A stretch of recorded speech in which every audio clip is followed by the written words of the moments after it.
Facebook Live video. Today we're going to be revealing the cover for the C.B. Forrest.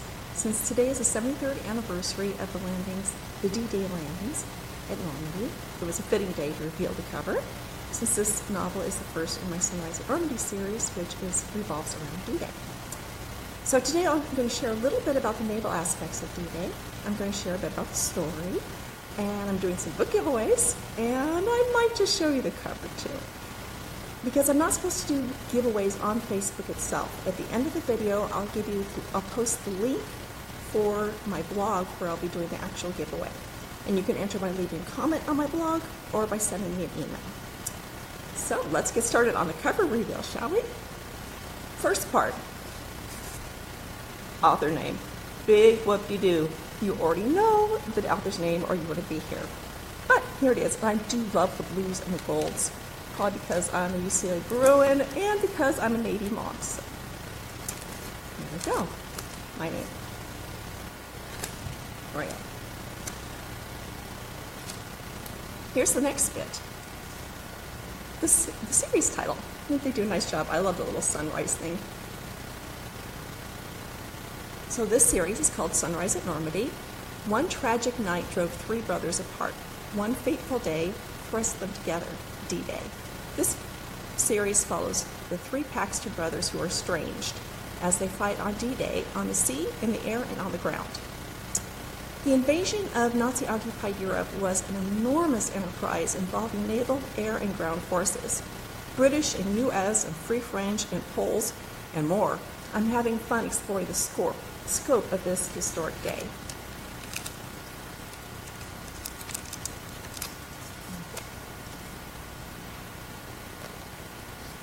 Next, the title. Yay!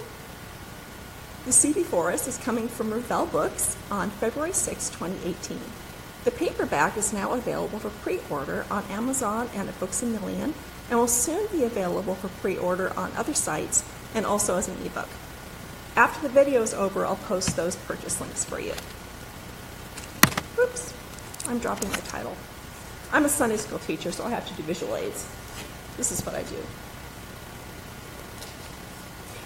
As you can guess from the C in the title, this is the novel that features the naval part of D-Day. In January 1944, American naval officer Lieutenant Wyatt Paxton arrives in London to help with the naval plans for D-Day. He's the oldest of the Paxton brothers, but he can never go home to Texas again.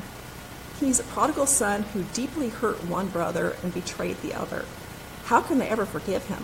How can he forgive himself? By the way, I'm seeing all your lovely comments over on the side, and when the video is over, I'm going to respond to every single one of them. So, thanks for coming. All right, see, here I go. See.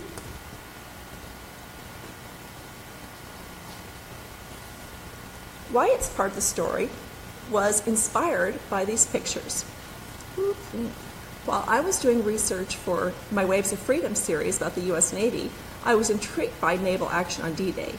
Did you know there were more naval personnel involved on D-Day than soldiers? Woo! 156,000 Allied soldiers landed on the beaches of Normandy on D-Day, supported by 195,000 Allied sailors. Over 5,000 ships sailed for France that day, carrying soldiers and supplies, bombarding German strongpoints, and protecting the Armada from German attack by aircraft, surface vessels, and U-boats. For inspiration here. And this is the picture that really piqued my interest and inspired this story. Off Omaha Beach, the 9 destroyers of U.S. Destroyer Squadron, it's all backwards here. The 9 destroyers of U.S. Destroyer Squadron 18 directly supported the pinned-down troops. Most of the radios had been lost in the landing, so the GIs had no way of communicating with the ships to ask for support. But the destroyer captains saw how badly things were going on shore and brought their ships dangerously close, some within 800 yards, scraping the bottom. They observed where the troops and tanks were firing and fired at the same locations. These scrappy ships are credited with helping the GIs get off that beach. When General Leonard Garreau commander of the U.S. 5th Army Corps, landed later that day. He said, "Thank God for the United States Navy." So my Wyatt Paxton will be serving on a destroyer off Omaha Beach on D-Day. It's in for an adventure.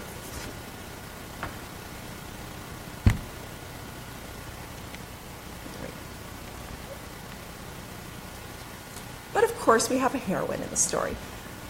Dorothy Fairfax is a British woman who serves as a member of the Women's Royal Naval Services, nicknamed the Wrens. That's a cute nickname, isn't it? The Wrens are very similar to the Waves in the U.S. Navy.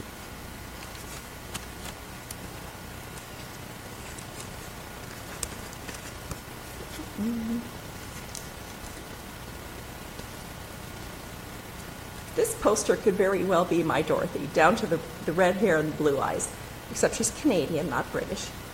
During World War II, 100,000 Wrens served throughout the world. They served in 90 different ratings. Those were jobs for the enlisted women, and there were 50 different officer categories. They greatly aided the war effort.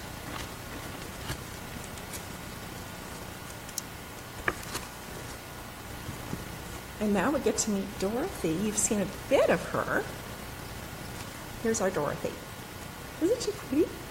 She serves in the Allied Naval Expeditionary Force headquarters in London. It's important for her to serve close to home because her father is grieving, and grieving poorly. And she's thrilled because a new officer is coming to headquarters, the dashing Lawrence Eaton, an old college chum of her brother's, and a man Dorothy's had a crush on since she was 14. Perhaps she can finally turn his head. But what about Wyatt? Let's wait and see. All right, take your shoes.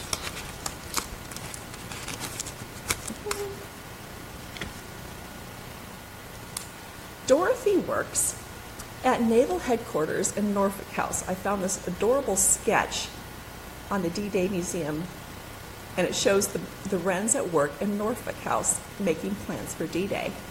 Early in the war, the BBC put out a call for civilians to send in snapshots, postcards, and maps from the holidays abroad. They called it a contest. In actuality, they're working with the Allies to use the pictures to gain an accurate picture of enemy-occupied territory. And they coupled this with information from aerial reconnaissance, from commando raids, the French resistance, and espionage.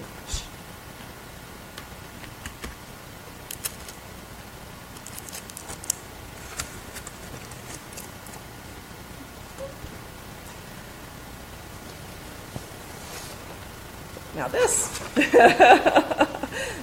is what they were doing. This is a map that they put together at Allied headquarters. All the bits and pieces from all that bit of information to make these incredibly detailed maps. This is a copy of the actual map used by the ships off the western sector of Omaha Beach. It shows locations of houses, trees, and walls. It shows the gun batteries, minefields, and beach obstacles, those that were known, of course. The Germans camouflaged many of their positions well. We haven't met our hero yet. Wyatt Paxton might not be on the cover, but here he is. I saw this photo on Pinterest and I said, well, hello, Wyatt. Of course, Wyatt is a naval officer, not a pilot, so let's give him some dress blues, shall we? We're playing paper dolls today, too. Okay, so, oh, his jacket fell off.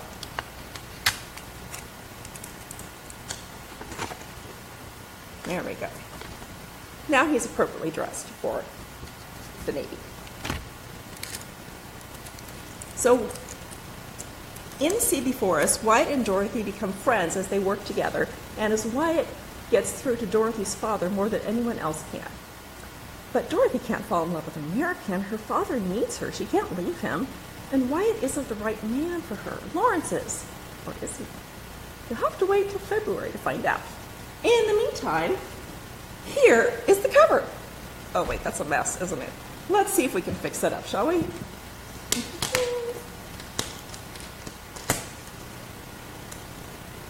Name down the bottom where it belongs.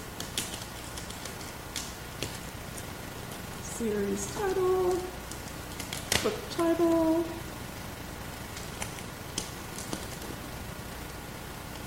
Chips.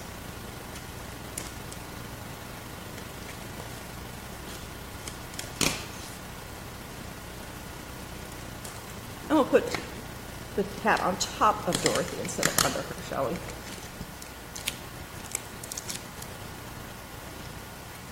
There we go. So there you go. There's the full cover.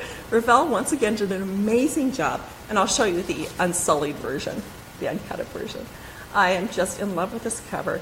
Once again, Revell captured the mood and the feel of the story, and Dorothy is absolutely lovely, and I love the sense of the naval aspects of D-Day. So anyway, here you go. Thank you for coming today. After I finish this video, I'm going to post the link to my blog so you can enter the giveaway, and I'm also going to post the pre-order purchase links. And then I promise I'm going to respond to all of your questions and comments over there that I see pouring in. Thank you so much for coming today. I really appreciate all of you. Goodbye.